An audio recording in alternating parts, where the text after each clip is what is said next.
తను కష్టపడ్డట్టు తన కొడుకు కష్టపడకూడదని వ్యవసాయం చేసి కొడుకును పెద్ద చదువులు చదివించుకున్నాడు ఆ రైతు. ఉద్యోగం వచ్చాక పెళ్లి చేశారు. నగరంలో ఉంటున్న కొడుకు కోడలిని చూడాలని కొడుకు ఇంటికి వెళ్ళారు తల్లి తండ్రి. ఇలాంటి ఊరోళ్ళని ఇంట్లోకి రానియ్యను అని తండ్రి సూట్ కేసు బయటికి విసిరాడు కొడుకు. తల్లి తండ్రులకు పిల్లలను జీవితంలో ఎలా పైకి తీసుకురావాలో తెలుసు. అలాగే నీలాంటి కొడుకులను అతఃపాతాళానికి పంపడమూ తెలుసు అంటూ 6 నెలల వ్యవధిలో కొడుకును పెట్టాబేడా సర్దుకొని నగరం నుండి గ్రామానికెళ్లేలా చేశాడు ఆ తండ్రి. ఎలా? కథలో తెలుసుకుందాము.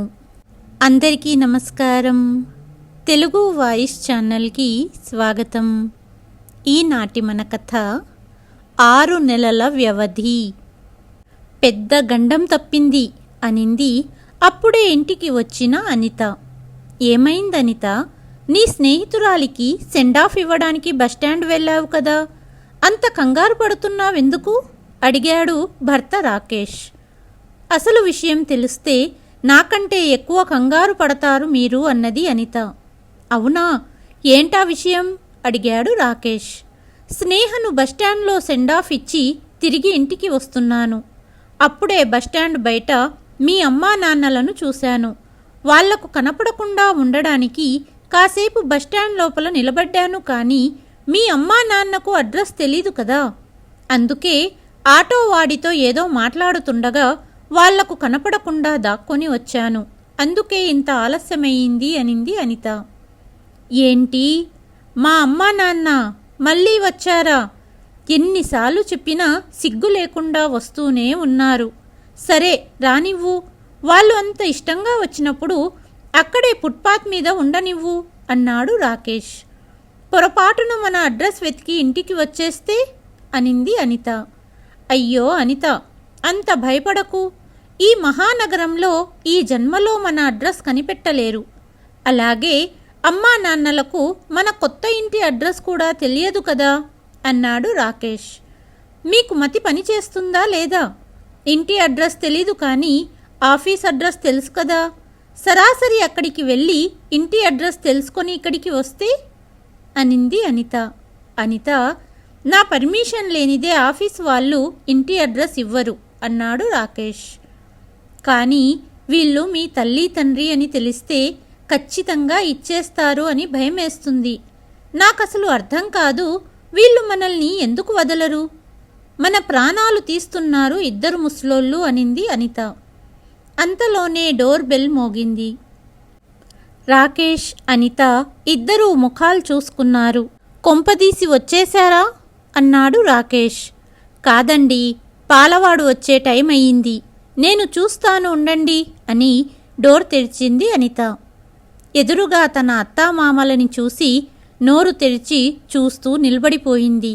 అనిత వెనకాలే వచ్చిన రాకేష్ తల్లి తండ్రిని చూసి, మీరిద్దరూ మళ్ళీ వచ్చారా అన్నాడు.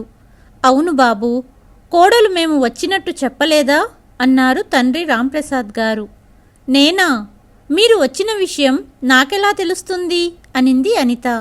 అనిత, నువ్వు మమ్మల్ని బస్టాండ్ బయట చూడలేదా అడిగింది అత్తగారు దేవకి. నేనా? మిమ్మల్ని చూడలేదే అనింది కోడలు. సరేలేమ్మా, నువ్వు బస్టాండ్ నుండి బయటకు వెళ్ళడం మేం చూశాము అంటూ పక్కనే నిలబడిన కొడుకుతో, బాబు రాకేష్, నీ అడ్రస్ వెతకడంలో చాలా ఇబ్బంది పడ్డాము. ఇంత పెద్ద నగరం, నలువైపులా పెద్ద పెద్ద కట్టడాలు, చివరికి ఎలాగోలా మీ ఆఫీసుకు వెళ్ళి నీ తల్లి తండ్రులము అని చెప్పిన తర్వాత అడ్రస్ చెప్పాడు అక్కడి రిసెప్షన్లో ఉన్న మనిషి. అడ్రస్ తెలుసుకుని నీ ఇల్లు వెతకగలిగాము అనింది దేవకి. ఉద్ధరించారు. సరే కానీ ఇక్కడికి ఎందుకు వచ్చారు చెప్పండి?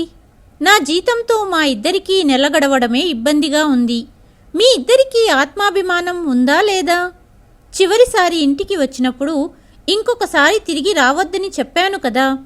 ఏదో 4 ముద్దలు తిని ఆ పల్లెటూరులో వ్యవసాయం చేసుకోక ఎందుకు మీకు ఈ నగరపు జీవితం? మీకు కొత్త ఇల్లు అడ్రస్ తెలియకూడదు అని ఇక్కడికి వచ్చాము. తోకలాగా ఇక్కడికి కూడా దాపరించారు అన్నాడు రాకేష్. ఏ అత్తయ్య, నిజంగానే మీలో ఆత్మాభిమానం చచ్చిపోయిందా? మీ కొడుకు ఇన్ని మాటలంటున్నా సిగ్గు లేకుండా నిలబడ్డారు అంటున్న కొడుకు కోడలి మాటలకు రాంప్రసాద్ గారు అడ్డుపడుతూ, ఇక చాలు, మీరిద్దరూ చాలా చెప్పారు, మేము చాలా విన్నాము. మీలాంటి కొడుకు కోడలి వద్ద ఆత్మాభిమానం వదులుకొని ఉండిపోవడానికి రాలేదు. ఈ మధ్య మేము తరచుగా నగరానికి రావడం పోవడం చేస్తున్నాము. నగరంలో అపార్ట్మెంట్లో ఒక ప్లాట్ కొన్నాము. కొత్త ఇంటికి కావలసిన అన్ని ఏర్పాట్లు అయిపోయాయి. ఈరోజు నా చేతికి తాళాలు అందాయి. ఇక గృహప్రవేశమే తరువాయి. అందుకే మొదట గృహప్రవేశం, తర్వాత ఇంట్లో శాంతి హోమం చేయించమని పూజారి చెప్పారు. దానికోసమే మీ ఇద్దరినీ పిలవడానికి వచ్చాము అన్నారు రాంప్రసాద్ గారు. రాకేష్, నువ్వన్నావు కదా, నీ తండ్రికి ఈ నగరంలో ఇల్లు కొనేంత అర్హత లేదని, మాలాంటి వాళ్ళు ఇక్కడ నివసించే అర్హత లేదని చెప్పావు. నిజంగా అంతలా ఏముంది ఈ నగరంలో అని ఇక్కడ ఒక ఫ్లాట్ తీసుకున్నాను. ఎల్లుండి మా నూతన ఇంటి గృహప్రవేశం, మీరు తప్పకుండా రండి అన్నారు రాంప్రసాద్ గారు. కొడుకు కోడలు ఇద్దరూ ఒకరి ముఖాలు ఒకరు చూసుకున్నారు. మీరు నిజంగానే చెబుతున్నారా? ఈ మహానగరంలో ఒక ఫ్లాట్ కొనడమా? ఇక్కడ ఒక చిన్న ఫ్లాట్ కూడా 80 లక్షల నుండి 1 కోటి దాకా అవుతుంది. నాకు తెలీదా మీ దగ్గర ఎంత డబ్బున్నదో? మీరు అబద్ధం చెబుతున్నారు నాన్న. నిజమేమిటంటే మీరు ఇక్కడే ఉండిపోవడానికి వచ్చారు. నేను లోపలికి రానివ్వట్లేదని కట్టుకథలు అల్లుతున్నారు అని రాకేష్ చెప్పాడు. మీ ఇష్టం, మీ ఇద్దరికీ ఎలా అర్థమైతే అలా అర్థం చేసుకోండి. నాకెటువంటి సమస్య లేదు. ఒకవేళ పూజలో రావాలనుకుంటే అడ్రస్ కిందనే నోట్ చేసి ఉంది, ఖచ్చితంగా రండి అని చెప్పి ఇన్విటేషన్ కార్డు ఇచ్చి రాంప్రసాద్ గారు మరియు దేవకి వెళ్ళిపోయారు. ఇదేంటండి, మీ నాన్నగారు ఇలా షాకిచ్చారు? అసలు మామయ్య గారు నిజంగానే కొత్త ఫ్లాట్ కొన్నారా? అదేనండి, వాళ్ళ దగ్గర అంత డబ్బు ఎక్కడి నుంచి వచ్చింది? ఒకవేళ ఊరిలోని ఇంటిని అమ్మివేసినా అంత డబ్బు రాదు కదా అనింది అనిత. అనిత, వీళ్ళ మాటలను నమ్ముతున్నావా? ఇక్కడ ఉండిపోవడానికి డ్రామాలు చేస్తున్నారు. ఇన్విటేషన్ కార్డులో ఉన్న అడ్రస్ కూడా వేరే ఎవరిదో ఉండి ఉంటుంది. కావాలంటే వాళ్ళు చెప్పిన తేదీన నాతో పాటురా, నీకే చూపిస్తాను అన్నాడు రాకేష్. 2 రోజులు గడిచాయి. రాకేష్, అనిత ఉదయాన్నే తయారయ్యి నిజంగానే తండ్రి చెప్పిన అడ్రస్కి బయలుదేరి వెళ్లారు. ఇంటి బయట పూలతో అలంకరించి ఉంది. పూజ ఏర్పాట్లు కూడా చేశారు. అనిత, రాకేష్ వారి కళ్ళను వాళ్లే నమ్మలేకపోతున్నారు. వెంటనే అనిత తన భర్తతో, నిజంగానే ఈ ఇల్లు మామయ్య గారు కొన్నారంటారా? ఈ ఏర్పాట్లన్నీ చూస్తుంటే ఈ ఇల్లు మామయ్య గారే కొన్నట్టే అనిపిస్తుంది అనింది. అప్పుడు రాకేష్, అవుననిత, నాకేమీ అర్థం కావటం లేదు. ఈ సొసైటీని చూసావా? ఇక్కడ ఒక్కొక్క ఫ్లాట్ ఖరీదు దాదాపు 1 కోటి రూపాయలైనా ఉంటుంది. అసలు ఇంత డబ్బు నాన్నగారికి ఎక్కడి నుంచి వచ్చిందంటావు అని అనుకుంటూ భార్యాభర్త ఇద్దరూ కలిసి ఫ్లాట్ లోపలికి వెళ్లారు. తలుపు దగ్గరగా వచ్చిన కొడుకు కోడలిని చూసిన రాంప్రసాద్ చిరునవ్వుతో రండి రండి అంటూ లోపలికి ఆహ్వానించాడు. దేవకి, అనిత, రాకేష్ వచ్చారు, ప్రసాదం తీసుకురా అని రాంప్రసాద్ గారు చెప్పటంతో దేవకి ప్రసాదం తీసుకుని గదిలో నుంచి బయటికి వచ్చింది. ఇంటి లోపల పూజారి, పూజ సామాగ్రి, ఇల్లంతా పూలతో అలంకరణ. ఇవి చూసిన రాకేష్, ఏంటి నాన్న, పూజారి గారు తప్ప ఇంకెవరూ లేరు అన్నాడు. ఈ నగరంలో నాకెవరు తెలుసు? అయినా పిలిచినా ఎవ్వరూ రారు. అందుకే మిమ్మల్ని మాత్రమే పిలిచాను అన్నాడు తండ్రి. నిజమే, మీ ఊరోళ్ళలాగా కాదు ప్రతిదానికి వచ్చేయడానికి. ఇక్కడి వాళ్ళందరూ హై క్లాస్ పీపుల్. అవునన్నా, నిజంగానే ఈ ఇల్లు కొన్నావా? డబ్బు ఎక్కడి నుండి వచ్చింది? ఊరిలో నీ పేరు మీద ఉన్న ఇల్లు అమ్మేశావా అని కొడుకు అడిగాడు. బాబు రాకేష్, ఊరిలో ఉన్న మన ఇల్లు కేవలం ఇల్లు కాదు, అది మనకు తరతరాల వారి నుంచి వస్తున్న జ్ఞాపకం. దానిని అమ్మేస్తానని ఎలా అనుకుంటున్నావు? అయినా ఊరి విషయమే వేరు. అదే మీకు వివరించాలని ఈ నగరంలో నేను ఇల్లు తీసుకున్నాను. నువ్వు మమ్మల్ని ఇంట్లో నుంచి వెళ్ళగొట్టేటప్పుడు చెప్పావు కదా, మాకు నీ ఇంట్లో ఉండడానికి అర్హత లేదని. కానీ ఈరోజు చూడు, నేను ఈ నగరంలో టాప్ ఫ్లోర్లో ఫ్లాట్ తీసుకున్నాను. ఎవరిని పిలిచినా రారు, హై క్లాస్ అన్నావు కదా. నిజమే, సొంత కొడుకు కోడలే సహాయానికి రాలేదు, ఇక వేరే వాళ్ళు ఎందుకు వస్తారు? కానీ మా పల్లెటూరిలో అవసరానికి ఎవరినన్నా పిలుస్తే తప్పకుండా వచ్చి సహాయం చేస్తారు. అది మానవత్వం. అంతేకాకుండా ఇన్ని రోజులుగా నాకర్థం కాని విషయం ఒకటి చూడాలనుకున్నాను. ఈ మహానగరంలోని గాలిలో ఏముంది? చిన్న పల్లెటూరి నుండి వచ్చిన నిన్ను ఇంతలా మార్చింది. కానీ రాకేష్, ఈ ఇంటిని నా ఊరిలోని ఇంటితో పోల్చవద్దు. ఈ మహానగరంలో ఇల్లు కొనడానికి నేను నా ఊరిలోని ఇంటిని అమ్ముకోవలసిన అవసరం లేదు. మరి ఈ ప్లాట్ కొనడానికి మీకు డబ్బులు ఎక్కడి నుంచి వచ్చాయి? అలాగే మీకు నగరం అంటే ఇష్టం లేనప్పుడు ఈ ఇల్లు ఎందుకు కొన్నారు? ఓ, ఇప్పుడు నాకు అర్థమైంది. నా ఇల్లు చిన్నగా ఉంది కాబట్టి మేం కూడా ఇక్కడికి వచ్చి మీతో పాటు ఉండిపోవాలని కొన్నారు కదా. నిజమే నాన్న, ఇల్లు చిన్నగా ఉన్న కారణంగానే మిమ్మల్ని నేను నాతో పాటు ఉంచుకోలేదు. నన్ను అర్థం చేసుకొని పెద్ద ఇల్లు కొన్నారు. ఇంత పెద్ద ఇంట్లో అందరం కలిసి ఉండొచ్చు అని రాకేష్ అన్నాడు.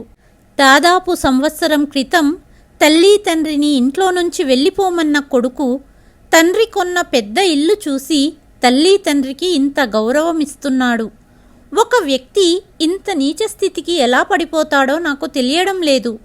అందుకే ఈ మహానగరం అన్నా, నగరవాసుల మాటలన్నా నాకు నచ్చదు అనుకున్నారు రాంప్రసాద్ గారు మనసులో. మీరు మా పట్ల ప్రవర్తించిన తీరుకి మిమ్మల్ని మాతో పాటు ఉంచుకుంటామని ఎలా అనుకున్నావు రాకేష్? కోడలు పరాయి ఇంటి నుండి వచ్చింది, కానీ నువ్వు మా రక్తానివే కదా. ఇప్పటి వరకు మేము ఊరి వాళ్ళమని చాలా అవమానకరంగా మాట్లాడేవాడివి. నువ్వు పుట్టి పెరిగింది ఊరిలోనే కదా, మర్చిపోయావా? ఇప్పుడు చూడు, ఇంత పెద్ద ఫ్లాట్ చూశాక నీ మాట తీరు ఎంతగా మార్చేశావు. మా పట్ల మీరు వ్యవహరించిన తీరు ఈ జన్మలో మరవలేము. డబ్బెక్కడి నుంచి వచ్చింది? అసలు ఇల్లు మీరే కొన్నారా అని అడుగుతున్నావు కదా. నీ ప్రశ్నలకు సమాధానం వినాలని నీకు చాలా ఉత్సాహంగా ఉంది కదా. చిన్న ఊరి నుండి వచ్చామని, మహానగరంలో ఉండే అర్హత లేదని అవమానకరంగా మాట్లాడారు నువ్వు నీ భార్య. మేము కూడా మహానగరాల్లో ఉండగలమని బుద్ధి చెప్పాలని నేను ఈ ఫ్లాట్ కొన్నాను. నా వ్యవసాయ భూమిలో ఫ్యాక్టరీ కట్టడానికి ఒక ప్రైవేటు కంపెనీ వాళ్ళు నా భూమిని మంచి ధరకు కొన్నారు. వచ్చిన డబ్బుతో నేను ఈ ఫ్లాట్ కొన్నాను. ఈ విషయం గురించి చెప్పడానికి నేను ముందు కూడా మీ ఇంటికి వచ్చాను. కానీ మీరు మా పట్ల వ్యవహరించిన తీరుకు చెప్పాలనిపించలేదు. నువ్వు సంవత్సరం క్రితం చెప్పిన మాటలు ఇంకా నాకు గుర్తున్నాయి అని రాంప్రసాద్ గారు గతాన్ని గుర్తు చేసుకున్నారు. రాంప్రసాద్, దేవకి దంపతులకు ఒక కొడుకు రాకేష్. వ్యవసాయం చేస్తూ భవిష్యత్తులో తనలాగా కొడుకు కష్టపడకూడదని కొడుకును ఉన్నత చదువులు చదివించారు రాంప్రసాద్ గారు. చదువు అయిపోయాక నగరంలోనే ఉద్యోగం వచ్చింది రాకేష్కు. దగ్గరి సంబంధం చూసి పెళ్లి చేయాలనుకున్నారు తల్లి తండ్రి. కానీ ఊరిలోని అమ్మాయిని పెళ్లి చేసుకోనని, నగరంలో పుట్టి పెరిగిన అమ్మాయినే పెళ్లి చేసుకుంటాడనడంతో మధ్యవర్తితో మాట్లాడి నగరంలో పుట్టి పెరిగి అక్కడే చదువుకున్న పెద్దింటి కుటుంబానికి చెందిన అనితతో వివాహం చేశారు. పెళ్ళయ్యాక రాకేష్ తల్లిదండ్రులను ఒక్కసారి కూడా తన ఇంటికి పిలవలేదు. కారణం, తన తల్లి తండ్రి ఊరి వాళ్ళని, తన ముందు వాళ్ళు స్టేటస్ లేని వాళ్ళని రాకేష్ అభిప్రాయం. ఒకనాడు ఉదయం, ఏవండి, కొడుకు కోడలు పెళ్ళయి వెంటనే వెళ్ళిపోయారు. వాళ్లతో కలిసి 4 రోజులైనా ఉండలేకపోయాము. ఇంటికి పిలుద్దాము అన్నది దేవకి. ఇప్పటికే నువ్వు చాలాసార్లు పిలిచావు. వాడు ఎప్పుడైనా వచ్చాడా దేవకి? వాడు రాడు దేవకి. నువ్వు పిలుస్తావు, వాళ్ళు రారు, బాధపడతావు. ఎందుకు చెప్పు అన్నారు రాంప్రసాద్ గారు. అయితే మనమే వెళ్దామండి అన్నది దేవకి. దేవకి, ఇప్పుడు నీ కొడుకు పెళ్లి చేసుకున్నాడు. వాడు పిలిచినప్పుడు వెళ్దాం, మనం వెళ్ళడం బాగోదు అన్నారు రాంప్రసాద్ గారు. రాకేష్ని చూడాలనుంది అని దేవకి పట్టుబడడంతో, సరే నీ కోరిక ఎందుకు కాదనాలి, వెళ్దామంటూ కొడుకుకు ఫోన్ చేసి 2 రోజుల్లో కొడుకుకు ఇష్టమైన అత్తరసాలు, రవ్వ లడ్డులు, ఇంకా కొన్ని పిండి వంటలు పక్కింటి ఆవిడ సహాయంతో వండి కొడుకు వద్దకు వెళ్లారు రాంప్రసాద్ దంపతులు. రాకేష్ వెళ్ళి తల్లి తండ్రిని ఇంటికి తీసుకువచ్చాడు. అత్తా మామగారిని చూసిన వెంటనే బలవంతంగా చిరునవ్వుతో లోపలికి ఆహ్వానించింది కోడలు. కాసేపటికి తను తెచ్చిన పిండి వంటలను కొడుకుకు తినమనింది దేవకి. అమ్మా, నేనేమన్నా చిన్న పిల్లవాడినా ఇవన్నీ తినడానికి? అయినా నీ పల్లెటూరి బుద్ధి చూపెట్టావు. అనిత ఏమనుకుంటుంది ఇవన్నీ చూస్తే అంటూ గదిలోకి వెళ్ళిపోయాడు రాకేష్. దేవకి నిరుత్సాహంగా రాంప్రసాద్ వైపు చూసింది. భర్త ఏమీ మాట్లాడలేదు. తెచ్చిన పిండి వంటలన్నీ లోపల పెట్టేసింది దేవకి. 3 రోజులు గడిచాయి. అమ్మా, నాన్న, మీరెన్ని రోజులుండెళ్తారు? అదేంటంటే ట్రైన్ టికెట్ ముందే మనం బుక్ చేయాల్సి వస్తుంది, లేకపోతే ట్రైన్ టికెట్లు దొరకడం కష్టం అన్నాడు రాకేష్. బాబు రాకేష్, నేను మీ అమ్మ ఏం ఆలోచిస్తున్నామంటే మేమిద్దరమే ఒంటరిగా ఊర్లో ఏం చేస్తాము?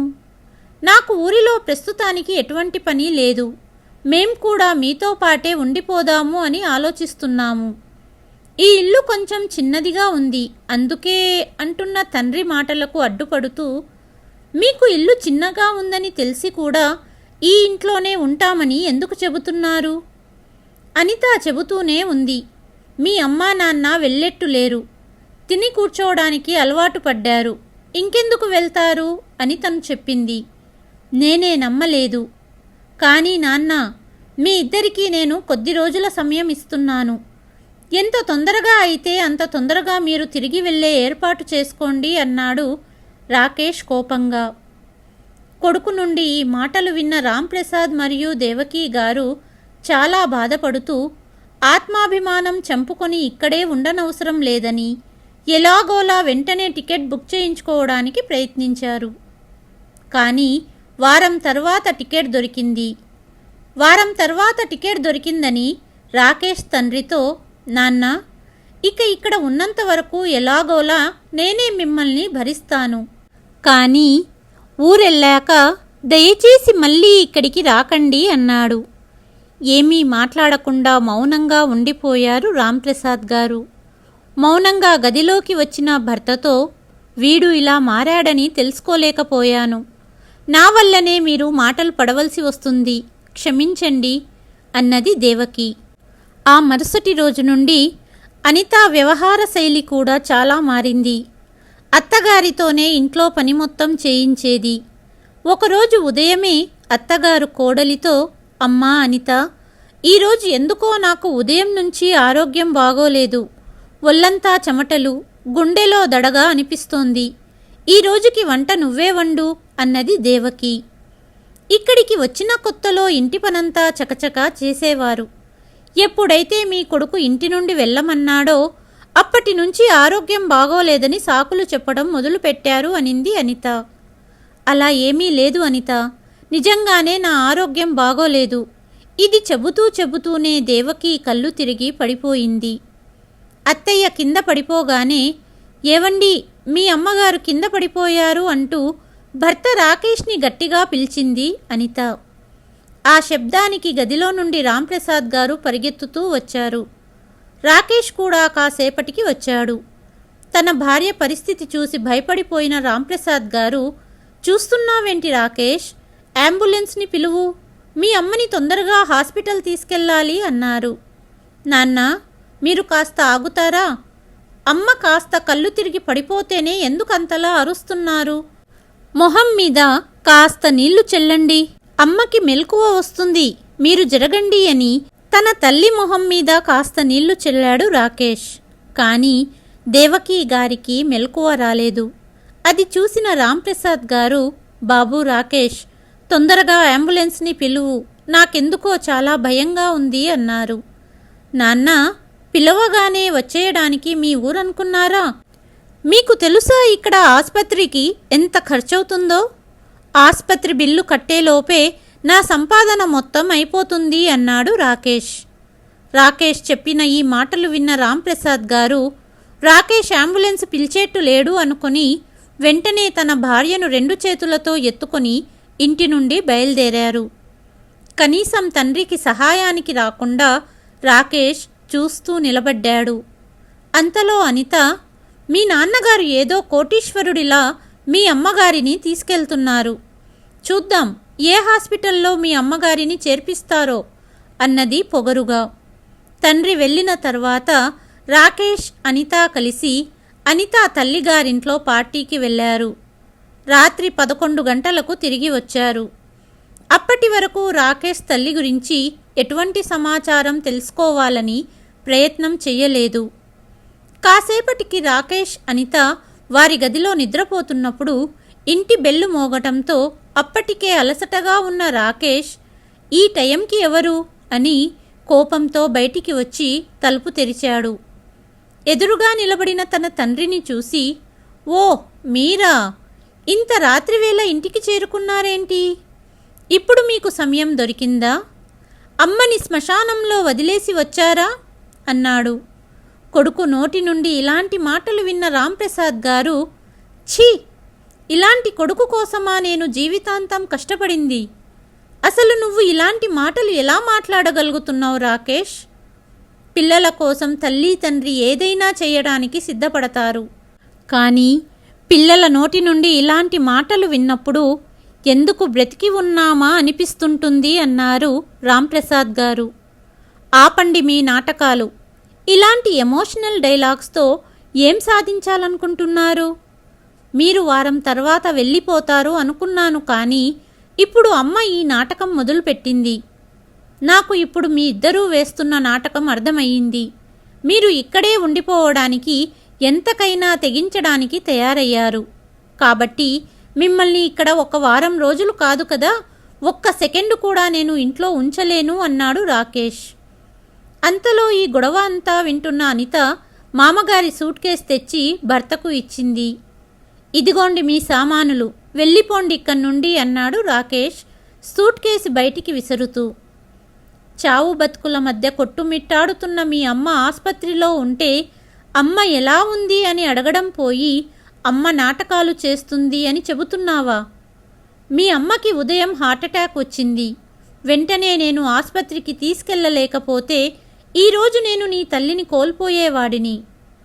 ఉదయం కూడా మీ అమ్మగారిని ఆస్పత్రికి తీసుకెళ్ళాలి అన్నప్పుడు నువ్వు డబ్బుల గురించే మాట్లాడావు అని రాంప్రసాద్ గారు చెప్పారు.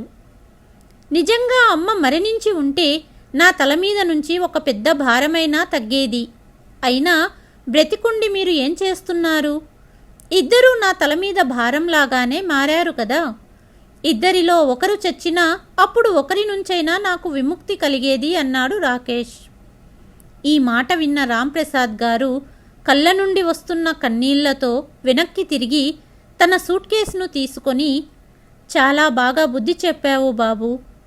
ఈరోజు తర్వాత మా జీవిత కథ విన్న ఎవరైనా తెలుసుకోవాల్సింది, పిల్లలను పెద్దవారిని చేస్తూ చేస్తూ వారి వృద్ధాప్యం కోసం ఏర్పాట్లు కూడా చేసుకోవాలి. లేకపోతే పిల్లలు సజీవంగానే తల్లిదండ్రులను చంపేస్తారు. వెళ్తున్నాను, కానీ ఒక్క మాట గుర్తుంచుకో. నువ్వు నన్ను అవమానించిన తీరు లెక్క కట్టి మరీ నీకు చెల్లించకపోతే నీ తండ్రినే కాదు అంటూ వెళ్ళిపోయారు రాంప్రసాద్ గారు. ఆ తర్వాత 20 రోజుల వరకు హాస్పిటల్ బయటే చెట్టు కింద ఉండి దేవకీ గారి చికిత్స చేయించారు. ఈ 20 రోజులలో రాంప్రసాద్ గారి కళ్ళకు నిద్ర కరువయ్యింది. ఒకవైపు భార్య పరిస్థితి, మరోవైపు కొడుకు మాటలు. మెల్లగా దేవకీ గారి ఆరోగ్యం కుదుటపడ్డాక ఇద్దరూ కలిసి ఊరికి బయలుదేరి వచ్చేశారు. కానీ రాంప్రసాద్ గారి మనసును కొడుకు చేసిన అవమానం బాధ పెడుతూనే ఉండింది. కానీ తన భార్యకి ఈ విషయం ఏదీ తెలియనివ్వలేదు. కానీ రాంప్రసాద్ గారు కొడుకుకు ఎలాగైనా బుద్ధి చెప్పాలని నిర్ణయించుకున్నారు. ఏంటండి అంతలా ఆలోచిస్తున్నారు అంటూ దేవకి పిలిచిన పిలుపుకు వర్తమానంలోకి వచ్చిన రాంప్రసాద్ గారు, వ్యవసాయ భూమిని అమ్మినప్పుడు వచ్చిన డబ్బు దేవకి వైద్యానికి ఖర్చు చేశాను. మిగిలిన డబ్బుతో ఈ ఫ్లాట్ కొన్నాము అంటూ నీతో ఈ విషయం గురించి చెప్పాలని నేను మీ ఇంటికి వచ్చాను. కానీ మీ అమ్మ పట్ల నువ్వు మాట్లాడిన మాటలు, నీ వ్యవహార శైలి నాకు నచ్చకపోవడంతో నీకు ఈ విషయం గురించి చెప్పకుండా వచ్చేశాను. అప్పుడు ఫ్లాట్ నా పేరున రిజిస్టర్ చేయించుకున్నాను. లేకపోతే ఈరోజు ఈ ఫ్లాట్ నీ పేరు మీద ఉండేది. కానీ అంటూ ఆగిపోయారు రాంప్రసాద్ గారు. కానీ చెప్పండి నాన్న అన్నాడు రాకేష్.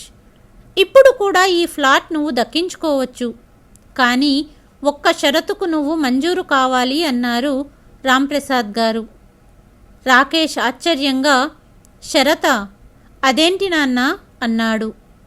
మీ ఇద్దరూ ఇక్కడే మా ఇంట్లోనే ఉండి 6 నెలలు మా సేవ చెయ్యాలి.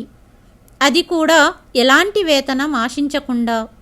మీ డబ్బునే ఈ 6 నెలలు ఖర్చు పెట్టాలి. అప్పుడు నేను ఈ ఫ్లాట్ను మీ ఇద్దరి పేరు మీద మార్చి మేము మా గ్రామానికి వెళ్ళిపోతాం.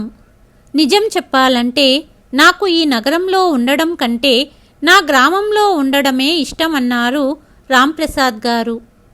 6 నెలలా? ఆశ్చర్యంగా అన్నాడు రాకేష్. అంతలో 6 నెలలు మేము మీ సేవ చేస్తాం మామయ్య గారు అంటూ అనిత భర్తను పక్క గదికి తీసుకెళ్ళి, మీకేమన్నా మతిపోయిందా ఏంటి? 6 నెలలు ఈ ముసలోళ్ళకి సేవ చేస్తే ₹1 కోటి విలువ చేసే ఈ ఫ్లాట్ మనదైపోతుంది. అప్పుడు వీళ్లను ఇంటి నుండి గెంటేసేయొచ్చు అన్నది అనిత. నిజమే అనిత, నువ్వు చెప్పినట్టే చేద్దామంటూ ఇద్దరూ గది నుండి బయటికి వచ్చి, కానీ నాన్నగారు, మీరు 6 నెలల తర్వాత ఈ ఫ్లాట్ మా పేరు మీద రాస్తారని గ్యారెంటీ ఏంటి అని రాకేష్ తండ్రిని అడిగాడు. నేను మాట మీద నిలబడతాను, కానీ నీ నమ్మకం కోసం నీకు ఇంటి కాగితాలని ఇచ్చేస్తాను. చెప్పు, షరతుకు మంజూరవుతున్నావా లేదా అని అడిగాడు తండ్రి. సరే నాన్న, ఉద్యోగం మానేసి మీకు సేవ చేస్తాను అని ఒప్పుకొని ఇల్లు గడవడం కోసం కొడుకు కోడలు వారి ఇల్లును అమ్మేసి వచ్చిన డబ్బుతో నెలసరి అవసరాలు తీర్చుకుంటూ 6 నెలలు తల్లి తండ్రిని కాలు కింద పెట్టనీయకుండా చూసుకున్నారు. ఇది చివరి రాత్రి. మరుసటి రోజుతో 6 నెలలు పూర్తవుతాయి. రాకేష్ ఫ్లాట్ దక్కుతుందనే సంతోషంలో నేల మీద నిలబడలేకుండా ఉన్నాడు. మరుసటి ఉదయం రాంప్రసాద్ గారు తన తరపు లాయర్ని తీసుకువచ్చారు. లాయర్ గారు రాకేష్కు కొన్ని కాగితాలు అందజేశారు.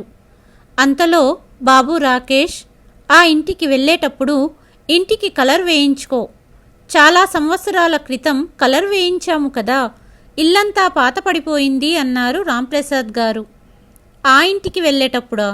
ఏ ఇంటి గురించి మాట్లాడుతున్నారు మీరు? ఈ ఫ్లాట్ చాలా కొత్తది కదా నాన్న అన్నాడు రాకేష్. లాయర్ గారు అందచేసిన కాగితాలలో రాసి ఉన్నది సంతోషంలో నువ్వు చదువుకోలేదా? గ్రామంలో ఉన్న నా ఇల్లు నీ పేరు మీద రాశాను. నాకున్నది ఆ గ్రామంలో ఉన్న ఇల్లు మాత్రమే. ఈ ఫ్లాట్ 6 నెలల కోసం నేను బాడుగకు తీసుకున్నాను.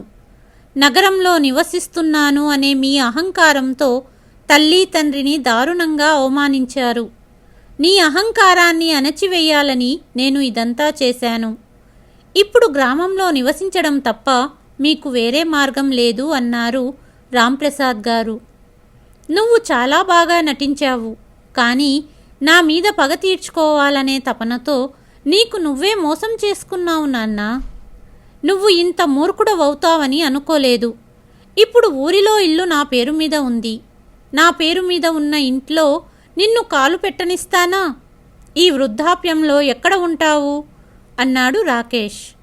బాబు రాకేష్, ఏ తండ్రి తన పిల్లల మీద పగ పెంచుకోడు, కానీ నువ్వు మమ్మల్ని నీ మాటలతోనే ఇలా తయారు చేశావు. మేము శాంతి ఆశ్రమంలో మా మిగతా జీవితం గడపాలని నిర్ణయించుకున్నాము. ఇక మిగిలిన జీవితం ఏ చీకు చింత లేకుండా గడుపుతాము. నువ్వు నీ జీవితం గురించి ఆలోచించుకో. గ్రామానికి వెళ్తున్నావు కాబట్టి వ్యవసాయం నేర్చుకో. ఇది మీకు చాలా ఉపయోగకరంగా ఉంటుంది అని భార్యతో అక్కడి నుండి వెళ్ళిపోయారు రాంప్రసాద్ గారు. రాంప్రసాద్ గారు కొడుకును తాకకుండా కొట్టిన చెంపదెబ్బ రాకేష్ జీవితాంతం గుర్తుపెట్టుకుంటాడు. ఇలాంటి అహంకారపు రాకేష్ లాంటి కొడుకులకు రాంప్రసాద్ గారు ఇచ్చిన తీర్పు కరెక్ట్ అని మీరు భావిస్తున్నారా? మీ అభిప్రాయాన్ని మీ పేరుతో పాటు కామెంట్ రూపంలో తెలియచేయండి. కథ కనుక నచ్చితే please like, share and subscribe to Telugu voice. మరి ఒక కథతో మళ్ళీ మీ ముందుకు వస్తాను. అంతవరకు సెలవు.